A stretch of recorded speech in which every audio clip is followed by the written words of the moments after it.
Autoline Daily is brought to you by Bridgestone, passion for excellence, and by Dow Automotive Systems, innovations for clean powertrain solutions. This is Autoline Daily for March 15, 2011, and now the news. Well, not unexpectedly, Renault's Carlos Ghosn and Patrick Pélata have apologized profusely for this bungled espionage caper. Not only are they hiring back the 3 executives they fired for allegedly selling electric vehicle technology to the Chinese, Ghosn has given up his bonus. But that may not be that big of a sacrifice. Last year, Ghosn's total compensation from Nissan was $9.5 million, but he only earned $1.5 million at Renault. Also, he rejected Pélata's offer to resign. Bloomberg reports Renault has no obvious successor to Pélata, which, if true, doesn't sound like a very good management structure for the car company. Now to that devastating situation in Japan. Most automakers expect to be back in production by the end of this week. If so, the impact on Japanese automakers will be minimal. However, in the American market, Toyota is clearly the most vulnerable to any production disruptions. Not only does it import more models from Japan than any other automaker, Wars reports it has very low days supply of the Prius, the LX570, the Highlander, and the Land Cruiser.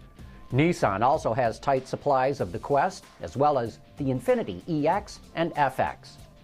Subaru says that the sales success it's enjoying in the U.S. is because its cars are larger than they were in the past. The company says that the size of the vehicle is one of the main reasons consumers do or do not buy a car. And nowadays, people want bigger. 3 years ago, Subaru sold 170,000 cars in the U.S. market. Now, with bigger cars, that number has jumped to 263,000. However, people only want bigger up to a certain point. Subaru also attributes its strong sales to consumers moving out of larger, more expensive SUVs into smaller, more affordable crossovers. But over in Europe, car buyers definitely prefer smaller cars. The Ford Fiesta has been the top-selling car in Europe for the last 2 years, and now Ward's report sales have passed 1 million units. In the U.S., the Fiesta's got a long ways to go to reach that kind of number. Sales average about 5,000 a month here, while they're running at more than 35,000 a month in Europe. The American Public Transportation Association released its monthly transit savings report detailing how much money an individual living in a 2-person household can save by not driving. And the numbers might shock you. The national average for a monthly unreserved parking space in a downtown district is about $162. Factored out over 12 months, that's nearly $2,000. When you add in the annual cost of fuel, public transportation starts to look like a pretty appealing option for city dwellers. Of the top 20 cities on the list, New York was number 1 with an eye-watering annual savings potential of more than $14,000. Boston was second, followed by San Francisco and Chicago. Our colleagues over at Edmunds Insideline put together an unusual comparison test. They pitted the hot new 2011 Dodge Charger RT against, are you ready for this? The General Lee. Yes, that General Lee. Literally. The orange 69 model is an actual survivor from the Dukes of Hazzard series. Of the hundreds of copies used during the show's run, it's the only one left with a 440 big block under the hood. Insideline put these 2 cars through a variety of challenges on its test track. How well did the vintage iron fare? You might be surprised. It pretty much got skinned by its modern doppelganger. It fell behind in 0 to 60, 60 to 0, quarter-mile time, and trap speed, as well as handling on the skid pad and through the slalom. Edmunds did pick a winner between these 2 cars, and that might also surprise you. Hit the link in today's show notes to find out which one took home the gold. Wasn't a new one. Coming up next, Visteon demonstrates technology to show how well consumer electronics can be integrated with a car. We'll be back with that right after this. Reducing exhaust emissions, aerified diesel particulate filters, high filtration, low back pressure, small package size, excellent durability. DowAerify.com. Infotainment systems like Ford Sync allow drivers to make phone calls or access music hands-free via controls in the car. But Visteon has developed technology that allows you to do the opposite.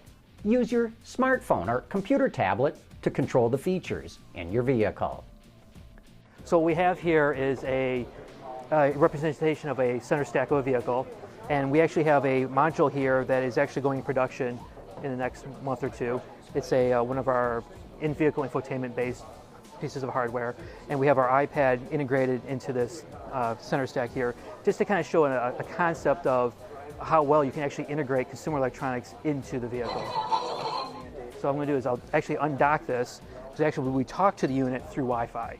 So we can control a lot of things talking through Wi-Fi, such as the FM radio and the volume. So if I just take this and slide this over, I can get my volume to turn up, turn that back down. I can do things like control my FM tuners. If I go over here, I can switch to my different channels. So I got 101.9 showing up right now, so I can actually control all my tuner-based stuff on my radio with this. Things that we can also do is music on the iPad. So if I have iTunes in here, I can actually access all the music content and actually play that music as well. You can also, if this has an embedded nav card, I can actually either access that embedded nav card, or I can actually access the navigation system on here as well. So if I have vehicle information, my GPS location, I know where I'm at, and I can actually navigate myself using my device here. Other things we have is our phone. So actually using Bluetooth, I can actually dial on this, access the phone in my pocket, and use that to dial out. So I can actually not only control the in-vehicle infotainment system, I can also do my phone at the same time. Visteon says it doesn't expect this to replace the center stack. They wanted to demonstrate how well consumer electronics, like smartphones and computer tablets, can be integrated in a car and be used as an advanced center stack. Hey, don't forget to tune in to Autoline After Hours Thursday night. Our guest will be Ken Lingenfelter, which makes magnificent modifications to Corvettes and Camaros, as well as produce an impressive assortment of engine packages. Join me and Peter DeLorenzo, the Auto Extremist, Thursday night live on Autoline After Hours. And that's today's report on the top news in the global auto industry. Thanks for watching. We'll see you tomorrow.